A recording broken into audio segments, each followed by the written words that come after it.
Cordial saludo, tutora y compañeros. Mi nombre es Luz Adriana Rojas, estudiante de Psicología de cuarto semestre. El objetivo de esta entrevista es conocer la opinión de la compañera Laura Viviana sobre la temática abuso sexual, quien se desempeña como trabajadora social y tiene conocimiento sobre el tema. Laura, buenas tardes. Buenas tardes, Adriana, gracias por la invitación. Bueno. Gracias a ti por colaborarme. Me gustaría que te presentaras primero para que te conocieran, nos explicaras a qué te dedicas. Mi nombre es Laura Albarracín, yo soy trabajadora social de la Comisaría de Familia de Cota. Actualmente pues trabajo con varias situaciones y problemáticas dentro de la comisaría y entre esas el tema pues que vamos a tratar el día de hoy. Muchísimas gracias. Entonces, dando inicio a nuestra entrevista, vamos a comenzar con la primera pregunta. ¿Qué es abuso sexual infantil, Laura?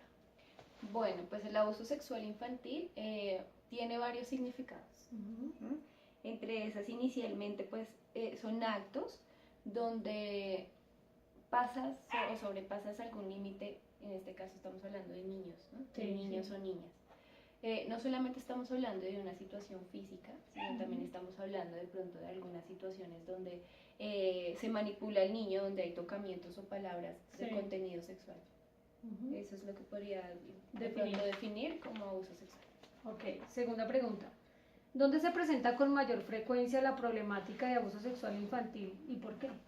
Bueno, Adriana, dentro de la experiencia que yo tengo como trabajadora social acá en la comisaría, podría decir que dentro del hogar, el 99% de los casos se presenta casi siempre dentro de tu casa. En la familia. En la familia. Entonces, pues creería que ese podría ser el espacio donde más se identifica mayor población. Ok. La tercera pregunta, ¿quiénes presentan mayor riesgo de ser víctimas de algún tipo de delito sexual, los niños o las niñas? Yo creería que los dos. ¿Sí? Sí, pues te hablo desde la experiencia, ¿no? Sí. Acá en Cota hay muchas situaciones frente al tema del machismo, todavía hay un tema de costumbres, y creería que está tipificado en los dos, niños y niñas. Okay. Y la cuarta pregunta, ¿cómo se puede identificar cuando un niño está siendo abusado sexualmente?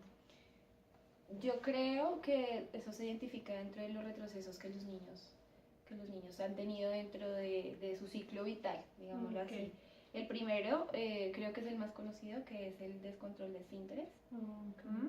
De pronto los niños tienden a repetir la misma conducta con sus compañeros o personas menores a ellos, de pronto de inferior edad. Empiezan a una etapa prematura el tema de la estimulación sexual también. Y incluso ellos también dialogan y hacen referencia a charlas pues en su contexto con contenido sexual. Entonces podríamos decir que esos podrían ser algunos factores que yo podría identificar. La quinta pregunta, ¿cuáles son las causas que llevan al incremento de abuso sexual infantil?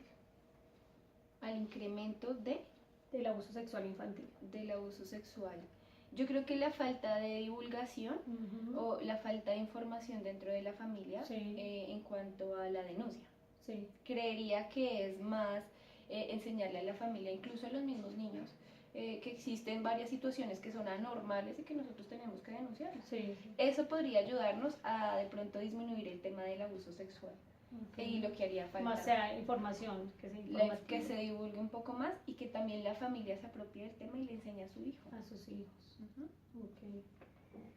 La siguiente pregunta, ¿cómo se puede prevenir el abuso sexual en los menores?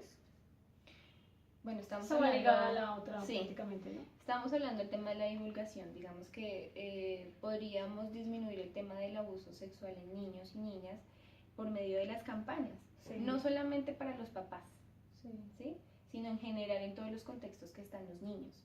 Estamos hablando de los papás, de los entes educativos, de los espacios de tiempo libre, por ejemplo, y de los mismos niños, donde desde muy pequeños se enseñen a donde hay varias situaciones y varios límites donde uno debe poner una barrera.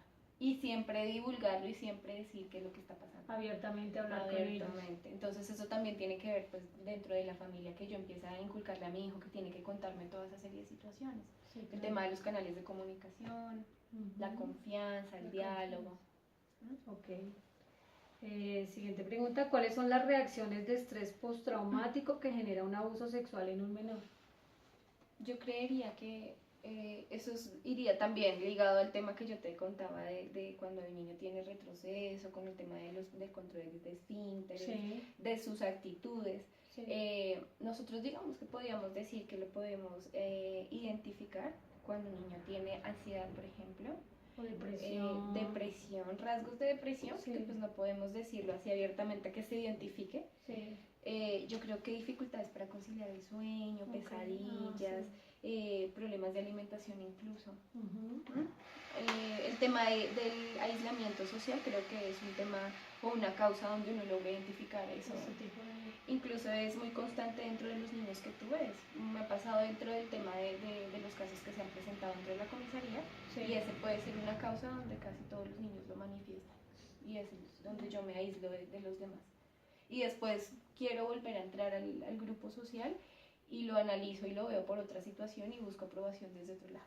Claro. Entonces no lo hacemos desde el afecto, sino por ejemplo agresividad. Agresividad. O tienden a hacer lo mismo, a repetir las mismas situaciones de los tocamientos con niños menores que se sientan inferior. Podría ser. Ok, no.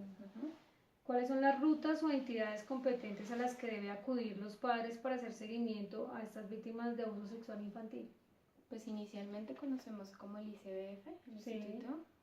Creo que él sería como el mayor, la institución más grande donde uno podría ir a generar o de pronto hacer el seguimiento pertinente o si quiere hacer la denuncia. Sí. En este caso acá en este municipio podríamos decir que la comisaría de familia es quien es el ente competente para Sí. el tema del abuso sexual.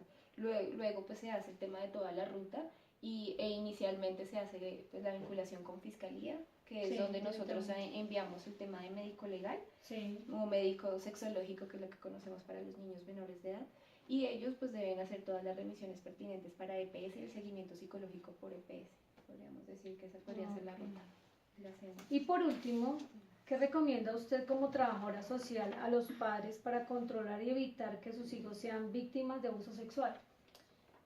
Bueno, Adriana, eso Específicamente los papás. tiene que ver obligatoriamente con la dinámica familiar. Sí. Yo creería que inicialmente lo más importante es fortalecer los canales de comunicación. El tema de generar empatía con mi hijo y de pronto un acercamiento donde me permita el diálogo y un canal de comunicación asertivo. Sí. Lo que yo te contaba inicialmente, que es importante que los papás también le comenten a sus hijos que hay unos límites donde debe decir alto. Primero porque yo te estoy hablando que el 99% de los casos que yo conozco dentro del municipio Sí. se evidencian dentro de la casa, dentro de la Dentro del familia. hogar. Entonces, no estamos diciendo que probablemente puede ser el papá o la mamá, pero sí puede ser un familiar allegado.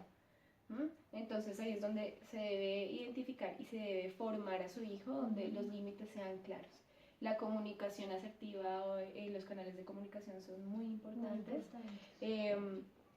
Yo creo que dialogar frente al riesgo entre los papás y entre la familia es muy importante, y de pronto asumir el tema de mi rol como mamá, como papá, y donde no deje el cuidado pertinente de mi hijo con cualquier persona, Con cualquier persona. sino que lo tenga vigilado y sepa quién es. Y ni siquiera con cualquier persona, estar seguros con la misma familia con quien vas a dejar a tu hijo. Exacto, entonces es un tema donde eso también tiene que ver con el tema de planificar, de planificar mi vida y con quién voy a dejar mi hijo, porque tenemos altos índices de ahora tema de abuso y abuso sexual a niños muy pequeños, y ni siquiera es por parte de su papá ni de su mamá.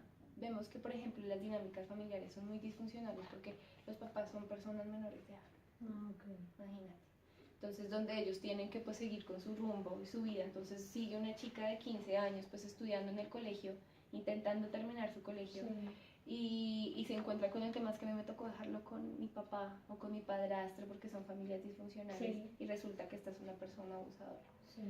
Entonces, hay que minimizar muchos esos riesgos empezando desde ahí y educando a nuestros jóvenes, incluso inicialmente a la juventud, para que tengan el conocimiento y estén prevenidos, ¿no? Sí, el tema de las campañas es muy importante, pero el tema de trabajar dentro de la familia es aún más importante, sobre todo con el tema de acercarme con mi papá y contarle a mi mamá, contarle qué es lo que me está pasando diariamente. Creo que es lo más importante. Laura, muchísimas gracias por tu colaboración, espero que esto nos sirva de bastante ayuda. Muchísimas gracias, compañeros y tutora. Este es mi trabajo de entrevista para el grupo 128. Muchísimas gracias.